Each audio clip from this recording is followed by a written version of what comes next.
Okay, so now I wanted to solve two applications of speed of a wave. So this first one says you stand at the bottom of a cliff and scream your favorite Post Malone lyrics. That is a depiction of me judging you. And here then echo back to you 0.2 seconds later. Okay, so let's just draw out what's happening here. So you are yelling out a sound at a cliff, and that sound is actually going to reflect off of the cliff such that you hear it back in a total time, so t total, of 0.2 seconds. Okay, so now I want to know how far were you standing from the cliff? So I want to know this distance here. Well, we know the total time it took for the sound to reach the cliff and get back to you, right? We got 0.2 seconds. They gave us that in the problem. But what you might not have noticed is you are screaming, which means we are dealing with what kind of a wave? We are dealing with a sound wave. In other words, I have just indirectly told you the speed of this wave.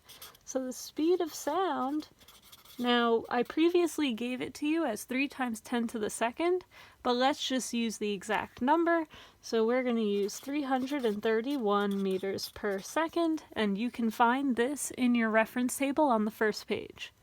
Okay, so all we have left to solve for is our distance.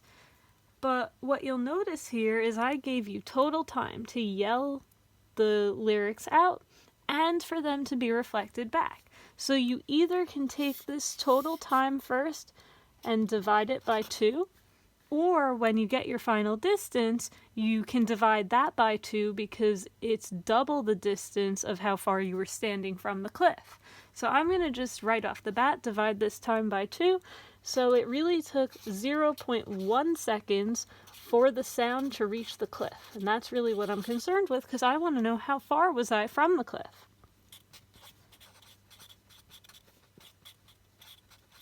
So now it's just a matter of plugging in. V equals d over t.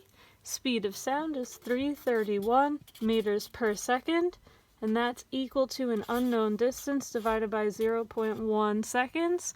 So this comes out to be approximately 33 meters away from the cliff. Second problem says a guitarist tunes his guitar and checks by playing an A at 110 Hertz. Find the wavelength assuming standard temperature and pressure. So I clarified here assuming standard temperature and pressure because, as I mentioned before, temperature and pressure will affect how quickly the sound wave propagates. If there's higher pressure, then those air molecules are going to be closer together, so it'll propagate a lot quicker. Okay, so that means we're going to be able to use, again, we're playing a note, so we're dealing with a sound wave.